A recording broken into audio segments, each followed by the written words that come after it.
OK, ici on va encore parler du contrôle du mouvement de l'effecteur d'un robot avec une petite méthode, encore une fois, pour passer des vitesses de l'effecteur à la vitesse aux joints du robot, qui ici va réguler la norme de Q. Donc, le problème avec les méthodes de base qui peut survenir dans certaines conditions, c'est que quand on cherche une solution exacte à l'équation la cinématique différentielle, comme ça, quand on cherche une solution exacte à ce système-là, on peut se retrouver avec des valeurs de Q qui sont trop grandes. Donc parfois, pour avoir exactement la vitesse de l'effecteur qu'on veut, il faut que momentanément un joint aille vraiment vite pour respecter exactement ce système d'équation-là. Et il y a des saturations, les moteurs ne peuvent pas aller à infinie vitesse ou accélérer très rapidement. Donc c'est bon des fois de réguler un peu la vitesse qu'on va demander au robot dans l'espace des joints à aller. Et souvent, c'est pas nécessaire de satisfaire cette équation-là parfaitement. Si, par exemple, quand on veut faire un contrôle en position, d'aller un petit peu en... Mettons qu'on veut aller vers la cible, si instantanément je vois un 3 degrés plus vers le haut, puis que je me corrige tout de suite après, c'est pas catastrophique et peut-être que ça me permet d'avoir des vitesses qui sont beaucoup moins grandes dans l'espace des joints. Donc, qu'est-ce qu'on peut faire avec un système comme ça? C'est plutôt que d'essayer de résoudre juste ce système d'équations-là directement, on va essayer de résoudre un système augmenté, comme ça, où je rajoute des équations qui sont tout simplement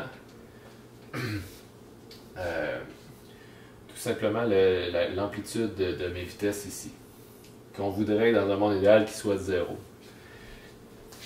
Donc pour ce système-là, on va plutôt chercher la solution approximative qui cherche à minimiser, premièrement, l'équation de base qu'on essaie de résoudre.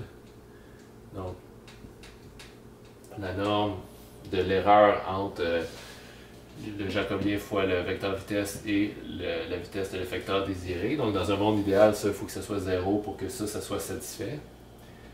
Et l'autre partie de l'équation, c'est qu'on va minimiser la norme directement du vecteur Q. Donc, cette norme, ça, ce que ça va faire, c'est qu'on va pénaliser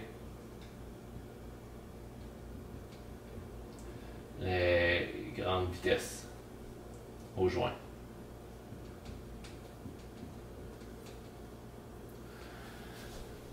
Donc, quand on est rendu comme ça, on est rendu avec un système qui n'a pas de solution exacte et qui a plus d'équations à satisfaire que de variables. Donc, c'est ça qu'on va faire. On va chercher une solution qui minimise l'erreur au carré de ce système-là. Donc, pour ce faire, on peut utiliser la méthode des moindres carrés.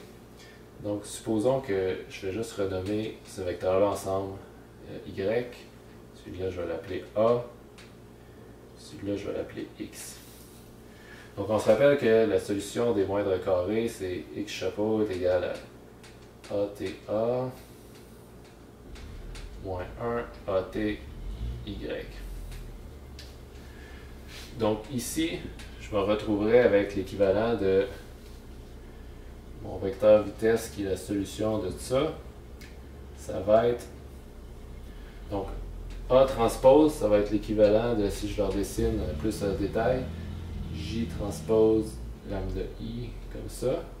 Puis A tout court, ben, c'est la matrice ici, J lambda I, comme ça. A moins 1, donc ça c'est mon premier terme ici. Puis A transpose ici, j'ai J transpose avec lambda I comme ça. Puis Y ici, j'ai A', puis un vecteur de 0 ici. Donc si je continue pour juste éliminer ce que je peux, Ici, si je fais mon produit scalaire entre ça et ça va me donner J transpose J plus lambda à 2 I. Fait que je vais prendre l'inverse de ça.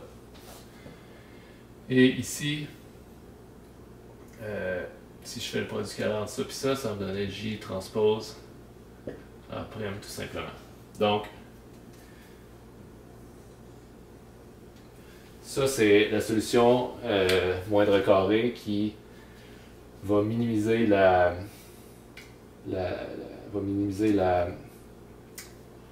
cette solution-là avec, oups, ici j'ai oublié, il y a un facteur lambda dans cette solution-là, qu'on a glissé justement ce facteur-là ici, lambda, dans le système, qui est comme un espèce de bouton paramètre ajustable pour nous dire à quel point on veut s'éloigner de la solution exacte et pénaliser les grandes vitesses avec un gros lambda, ou si on met un petit lambda, si lambda tend vers 0, on va chercher la solution exacte à notre système parfaitement contraint.